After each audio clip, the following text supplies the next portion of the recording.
Hi there, this is Craig. Another podcast. This one's about sitting with your emotions, which sounds like a quite a difficult thing to do, sitting with emotions. Who on earth would want to sit with their anger or their anxiety? But actually, these are the things that are going to help with such emotions. So, I'm just going to explain a little bit about thinking and about emotions. Often we suffer in life because we're thinking a lot about the situation. We're resisting what is happening. So, as soon as we resist what is happening, we're in our head judging it or analyzing it. So often we're maybe wishing things to not be true or wanting things to be different. So that's resistance. That's not going with the flow of life. It's not accepting what's happening. And so we suffer because we think about it, we worry about it, we stress about it. And all of these thoughts are just thoughts. They're not particularly real. They're just based on judgments and opinions and reflections of past. So when we're resisting, what tends to happen is after a while of resisting, especially if we're ruminating, if we're thinking a lot about a certain thing, that resistance leads to a physical sort of tension in our bodies. You could say you start to get a bit stressed or a bit huffy puffy or a bit frustrated, and then you might find an emotions begin to manifest. So the more you think, the more you're going to get emotional responses. And if you continue to think about the same thing, then that emotion will grow in size. It will get larger and more uncomfortable because it's your body's way of kind of letting you know that you're in your head and you need to come out and come back to your body because that's where the healing will begin. So, noticing your thinking, noticing the resistance to what is, will help alleviate emotions. So, that can be quite difficult, but we use mindfulness practice to notice our thinking and to come away from our thinking and come back to the moment. So, obviously, meditations and mindfully walking and mindfully eating, mindfully reading a book, mindfully watching something or listening to something, bringing your awareness back to the moment will stop your thinking just for a short while. You find sometimes if you're slightly annoyed or slightly nervous, that just coming back to your breath and having a deep breath can be enough just to ease that tension that's starting to manifest. So your first chance really is to notice your thinking and to come out of your head, come out of your judgmental mind. Stop thinking about yourself in relation to what is going on. And when I say about thinking about ourselves, it's the I, me, and my in our sentences. It's our ego mind. Our ego is our self. So anytime we're like thinking about ourselves, I wish this was different. I would be happier if this happened. I can't believe that's going on for me. Woe is me. Why does my life suck? What is going on with me? I don't seem to have any way of coping. I have no clue. I'm struggling with this. All of these kind of phrases are ego phrases, and they've got I and me and my in them somewhere. And they're directly relating to what's going on in your life, but you're kind of putting the I into it. Um, and so the more, ironically, the more you think about yourself, which is a protection mechanism, we're trying to protect ourselves. It's kind of our survival, fight or flight. We always think about ourselves so we can look after ourselves and protect ourselves. But ironically, the more that you're in this thought process of thinking about yourself and thinking about your well-being, you actually lose your well-being into a maelstrom of thinking and a maelstrom of emotions. because the emotions are the direct response to all the thinking about yourself, and that's the nature of your suffering in the world.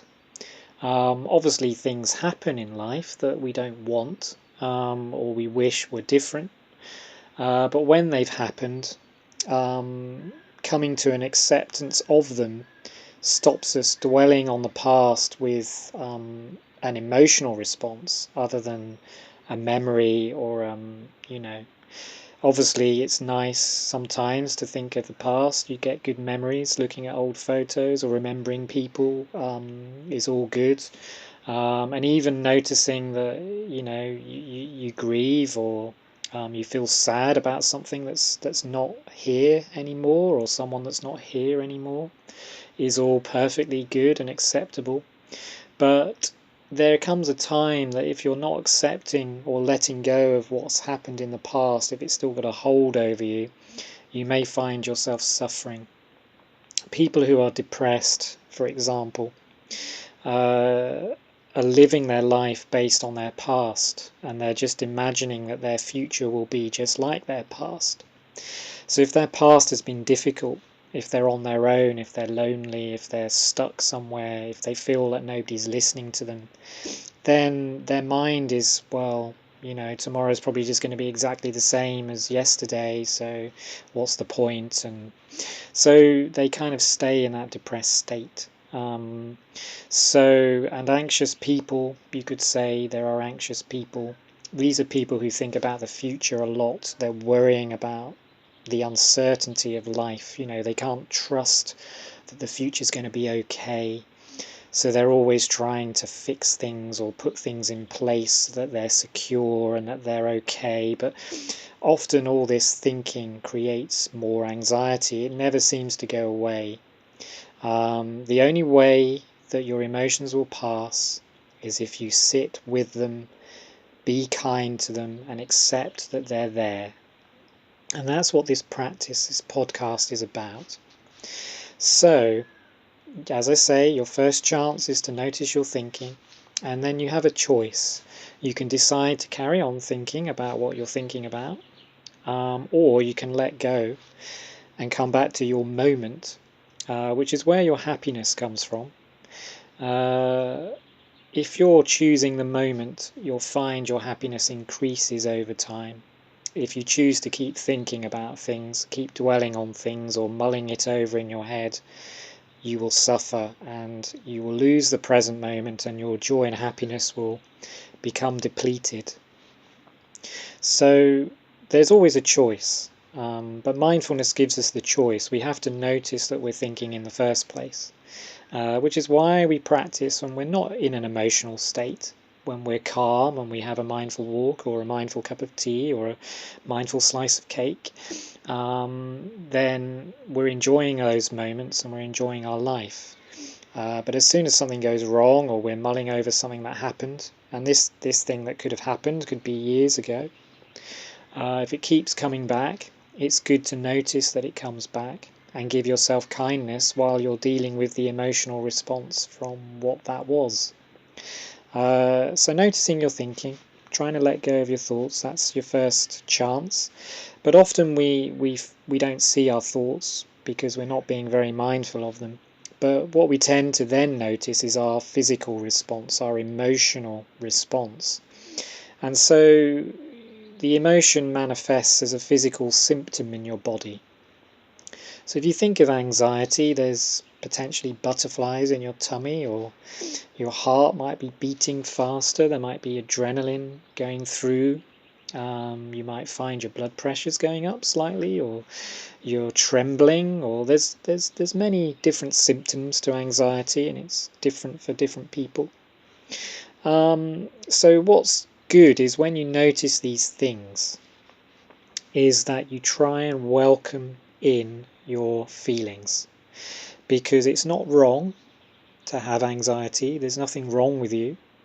It's just at that moment something has triggered your anxiety. And obviously, if you've had a lot of anxiety in your past, then you're more prone to becoming anxious. Your body and mind remember to do that. So it's important in these moments to give yourself kindness and to come back to the moment and sit with your emotion. And so sitting with your emotion is welcoming in the emotion. It's not treating it as an enemy. It's actually your friend. It's your child within. It's like your 5-year-old self that's just come in and is saying to you that you're anxious. And so it wants to be hugged, it wants to be calmed, it wants to be eased, it wants to be told in a way that everything's going to be okay. And this is what we would do with a child. If a child was to run into our room right now and say, I'm really anxious, you'd sit with the child and you'd hug the child and you'd be empathic and be with the child. You'd hold the space for the child to speak or to calm down. And that's what we do with our emotions, because all of our emotions have come from our past, our conditioning or our upbringing, or things that have happened in our life, and that's why they keep recurring. So even if you are kind of a nervous person, noticing it in the present will begin to no longer feed the nervousness for the future. You're kind of dealing with it in the moment and accepting it and letting it be and giving it kindness and hugs and welcoming it in. And you'll find that that will then diminish your nerves going forward into the future. So if you practice in this way, in a year or 5 years, you may find that your anxiety has lessened an awful lot, especially if you're not adding to it with your thinking. So sitting with your emotions, I also equate it to sitting with suffering, because you're suffering when you're thinking about something, and that's causing the physical emotion to manifest. So what we're going to do now is a meditation to try and sit with a feeling. And so this is the practice. It's useful to note that this is quite courageous. It can be hard initially to sit with things like anxiety because they are uncomfortable feelings. But I guarantee that if you start to do this, they will ease and lessen over time. So we'll have a go. Just relax. Again, I will hit my little bell to begin, and we'll just have a go.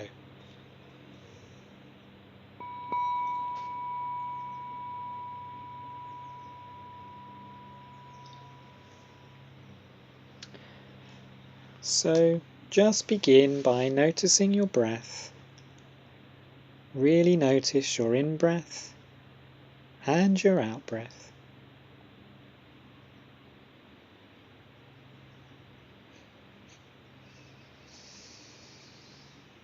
And really feel the air going into your lungs on your in-breath.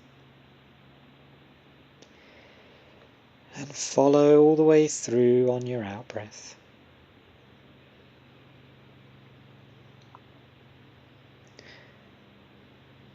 Breathing in, you know you're breathing in. Breathing out, you know you're breathing out.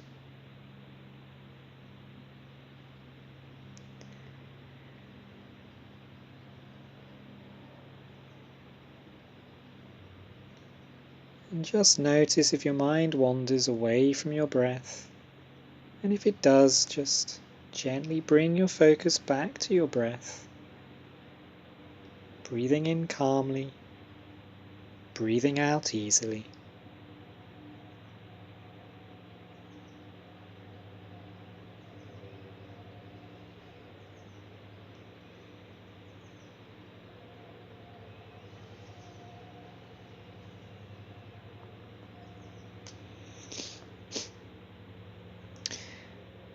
And now just very gently, just think of a situation in the past that caused you some suffering. It could be something very simple. Maybe someone had an argument with you, or maybe it was just a situation. And just notice the thinking, and just notice if that thought creates any emotion in you. And if it does, then just let go of the thinking and notice the feeling. So go into your body and just notice where the tension originates from. There may be some tension in your tummy or some butterflies, or you might notice your heart beating a bit faster. Just notice how your body's doing, and then come back to your breath and start breathing with those feelings.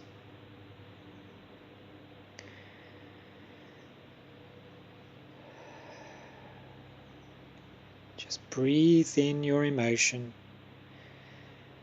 and breathe out just ease and calmness. Just try and calm the emotion. Just notice any subtle shifts in your body, whatever tension that was there.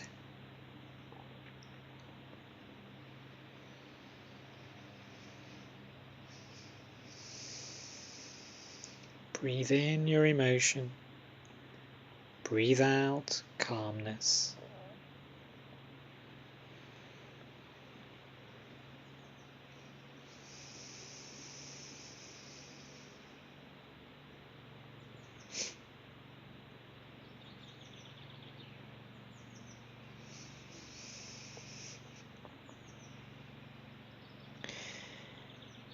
And just affirm to yourself that you're doing your best, that you're practicing mindful breathing, kindness and self-compassion, being in the moment, and that every time you do this, even just for a moment, sitting with anything that's uncomfortable for you, is an act of courage and strength,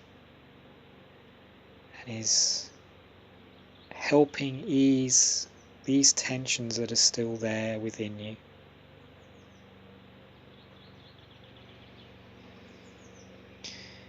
Breathing in kindness to yourself and gratitude to your emotions. Breathing out calmness and peacefulness.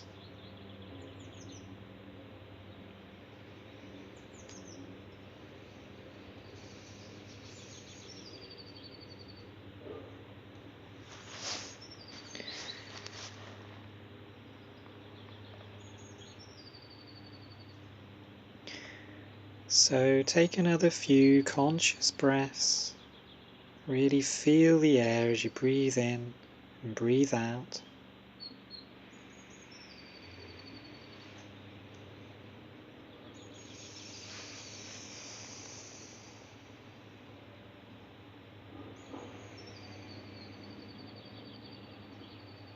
And then just when you're ready, so open your eyes, come back to your space and notice the chair that you're sitting on.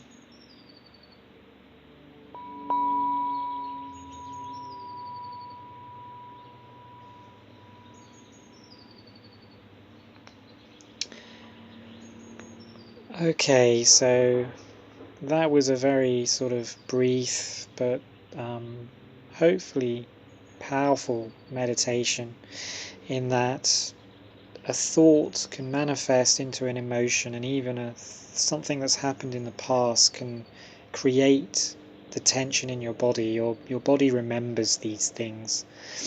And so it's very important to stay with the emotion and just be with it with friendliness and kindness. If we can welcome in our emotions, be with them for a short while, you'll find that they shift in your body, they change their way. and they slowly ease. You find if you can do this and sit with your emotions that it does ease, and you come back to yourself, you come back to the moment, and you find calmness again. And sometimes this is a great practice, and I've done this when I got angry or annoyed with something or someone. I go away, I try not to retaliate or be subconsciously kind of annoyed. I am with my annoyance, and I go and I sit somewhere quiet and I breathe with my annoyance. I let go of the thinking, I let go of the person or the judgments, and I come back to how I'm feeling. And by befriending my annoyance and giving it kindness and being curious about why it comes up, you find that you reach that peacefulness and that calmness, and that you haven't responded in a subconscious way that could be potentially more suffering for you and or another person. You've kind of transformed your annoyance or your anxiety into something else, into a learning, into a peaceful way. And so the more you do this, the more you become more peaceful. Emotions don't become a problem to you anymore, they're just something that manifests now and then, either from the past or a trigger that happens in the present or a worry over a future. Always comes from a thought. So if you can let go of your thoughts and you come back to yourself, come back to your body, breathe with your emotions, accept that they're there, everything will change for you. And if you continue in that way, practicing and being kind, you will find your emotions are less. You will find actually more love-based emotions will start to arise, such as happiness and laughter and gentleness and patience and compassion and kindness. All of these lovely attributes that are inherently in us, we just momentarily lose them when we're in our heads thinking about ourselves, resisting what is, and worrying about our emotions. It's okay to feel what we feel. We all have emotions. Sometimes they control us with their power. Mindfulness turns the tides, and you can control them with kindness and with generosity and with gratitude. And so that's the essence of this practice. So don't fear any of your emotions. Be with them. Give yourself love.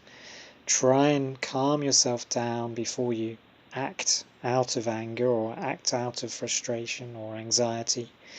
They will ease, and you will find each moment will have its own special quality, and your future will look better.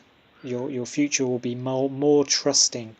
You'll have more gratitude. You won't be worried so much over your emotions. You'll just know that if they come up, you'll deal with them there and then because you're noticing them. So I hope this has been a helpful podcast. This is more of a challenge than some of the other podcasts, and but you get the general idea. And I would start with gentle emotions. It's very hard to sit with a strong anger.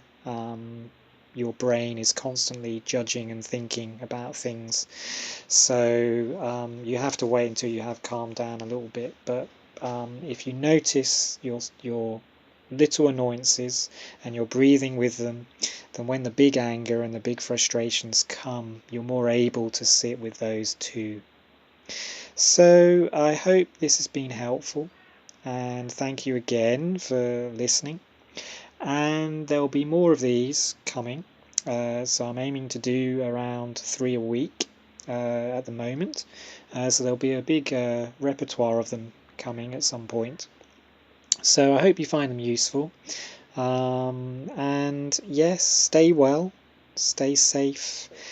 I wish you kindness and gratitude for all your emotions and for your presence to shine. And yes, enjoy the rest of your day, and I will speak to you soon.